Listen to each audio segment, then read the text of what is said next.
పొద్దున్న నుంచి ప్రధాన మీడియాలో ఇంకా న్యూస్ పేపర్స్లో న్యూస్ ఏంటంటే జగన్కి షాకు, వైఎస్ఆర్సీపీకి షాకు, ఏపీ గవర్నమెంట్కి షాకు, వాలంటీర్లకి షాకు, ఇలా షాక్ అనుకుంటా ఇదే న్యూస్ నడుస్తుంది.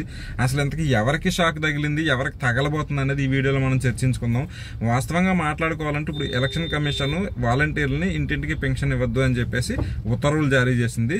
దీంతో ఎక్కువగా షాక్ తగిలేదు ఎవరికంటే ఫస్ట్ జనాలకి. ఎందుకంటే ఇప్పుడు జనాలు ఇప్పుడు ఈ కొత్త పెన్షన్స్ ఎక్కడి నుంచి ఇస్తారనేది తెలీదు. ఇప్పుడైతే ప్రస్తుతానికి ఇస్తున్న ఇన్ఫర్మేషన్ ప్రకారం గ్రామ వార్డు సచివాలయాల్లో ఇస్తారని తెలిసింది. సో ఇప్పుడు వీళ్ళంతా కూడా అక్కడికి వెళ్ళి ఆ పెన్షన్ కలెక్ట్ చేసుకోవాలి. ఇప్పుడు ఎండలు ఎలా ఉన్నాయండి ఏపీలో, మాడు పగిలిపోతుంది ఎండలకి. అలాంటి మాడు పగిలే ఎండల్లో వెళ్ళి అక్కడ వెయిట్ చేసి వాళ్ళ దగ్గర ఉన్న పెన్షన్ తీసుకోవడానికి పెద్ద పెద్ద క్యూల్లో నిలబడి తీసుకోవాలి.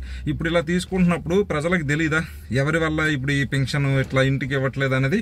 ఆల్రెడీ ఇది 90s 80s కాదు, ఎప్పుడుకో కానీ జనాలకు తెలియటానికి ఆల్రెడీ న్యూస్ చూస్తున్న అందరికీ కూడా మనమే మీడియాలో వేసాం షాకు వాలంటీర్లు ఇవ్వకూడదని ఈసీ ఇచ్చింది మేము గెలిచాం విన్ అయ్యామని చెప్పేసి ప్రధాన మీడియాలోనే వస్తున్న కథనాలు ఇవన్నీ. సో రాష్ట్ర ప్రజలు మొత్తం చూశారు ఎవరి వల్ల ఈ పెన్షన్ విధానం ఆగిపోయింది, ఎవరు దీని వెనకాల ఉన్నారు అనేది ప్రతి ఒక్కరికి కూడా రేపొద్దు నుంచి పెన్షన్ తీసుకుని ప్రతి ఒక్కరికి కూడా అది క్లారిటీ ఉంది ఆల్రెడీ. ఇప్పుడు మనం కొత్తగా ఎవరికి చెప్పాల్సిన అవసరం కూడా లేదు. ఇలాంటి పరిస్థితుల్లో ఇది ఎక్కువ షాక్ ఎవరికి తగులుతుందండి?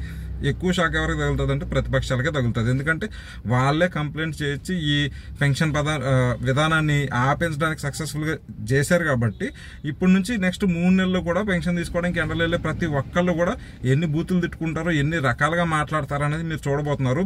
అదేవిధంగా ఎల్లలేని చాలా మంది ఉంటారు, వాళ్ళంతా కూడా ఎన్ని రకాలుగా మాట్లాడతారు అనేది కూడా రాబోయే రోజుల్లో మీడియాలో ప్రధాన కథనాంశాలుగా రాబోతున్నాయి. అయితే ఇది ఇంతకుముందు వీడియోలో కూడా నేను అనాలిసిస్లో ఒకసారి చెప్పాను.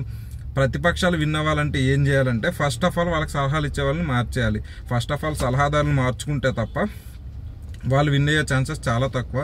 ఎందుకంటే ఇలాంటి పనికిమాలిన సలహా ఎవడిచ్చాడు నాకు తెలియదు. కానీ ఇప్పుడు ఈ ఒక్క నెల పెన్షన్లు వాలంటీర్స్ ఇచ్చేస్తే వాళ్ళు జగన్మోహన్ రెడ్డి గారికి ఓటు ఏం చేస్తారా? ఇప్పుడు వాళ్ళు విధుల్లో లేరు, ఇప్పుడు వాళ్ళు పెన్షన్ ఇచ్చే విధుల్లో లేరు. వాళ్ళు ఇప్పుడు ఇంటింటికి వెళ్ళి జగన్మోహన్ రెడ్డి గారికి ఓటేమని చెప్పరని ఎలా అనుకుంటున్నారు? వాళ్ళు మీరు ఆపలేరు కదా. ఇప్పుడు ఇంకా విధుల్లో లేరు కాబట్టి వాళ్ళకి ఇంకా ఎక్కువ టైం దొరుకుతుంది. ఆ టైంతో వాళ్ళు ఎక్కువగా ప్రచారం చేసే అవకాశం కూడా ఉంటుంది. మన నెత్తి మీద మనమే ఒక భస్మాసుర హస్తంలాగా ఒకటి పెట్టుకున్నాం. ఇప్పుడు మనకు వచ్చే సీట్లలో కూడా ఇప్పుడు తగ్గే అవకాశం ఎక్కువగా ఉంటుంది. ఎందుకంటే ప్రజలకి వాలంటీర్ వ్యవస్థ ఉంటే ఎలా ఉంటుంది, వాలంటీర్ వ్యవస్థ లేకపోతే ఎలా ఉంటుంది అనేది ఈ 2 నెలల్లో చూడబోతున్నారు జనాలు. అదేవిధంగా ఈ వాలంటీర్ వ్యవస్థ ఎందుకు ఇప్పుడు ప్రస్తుతానికి ఇలా రద్దు అయిందన్నది కూడా జనాలకి ఎవరు చేయించారనేది ఎవరు చెప్పక్కర్లేదు. జనాలు చైతన్యవంతులే ఆల్రెడీ. ఇంకా చైతన్యవంతులు చేయడానికి చాలా రకాల ప్లాట్ఫామ్స్ కూడా ఉన్నాయి. సో ఈ విధంగా ఏ విధంగా చూసుకున్నా కూడా ఇది జగన్మోహన్ రెడ్డి గారికి షాక్ ఎలా తగులుతుంది అనేది ప్రతిపక్షాలే చెప్పాలి. అండ్ ఆ మీడియాలో ఎవరైతే రాస్తున్నారో వాళ్ళే దాని గురించి ఏ విధంగా షాక్ తగులుతుంది అనేది ఎక్స్ప్లెయిన్ చేయగలిగితే వాళ్ళకి అర్థమవుద్ది. ఎప్పుడైతే ప్రతిపక్షాలు ముఖ్యంగా చంద్రబాబు నాయుడు గారు ఇలాంటి సలహాదారులను పక్కన పెట్టుకోవడం మానేస్తారో అప్పుడు ఆయన మళ్ళీ సీఎం అయ్యే ఛాన్సెస్ అయితే ఎక్కువ పెరుగుతాయి. అంతవరకు కూడా ఇలాంటి సలహాలతో మనకు వచ్చే ఓటింగ్ కూడా తగ్గే అవకాశం ఉంటుంది తప్ప ఎక్కువ ఏమీ జరగదు. ప్రజలు ఇబ్బంది పడుతున్నారు మధ్యలో తప్పిస్తే ఎవరికి ఏం కాదు.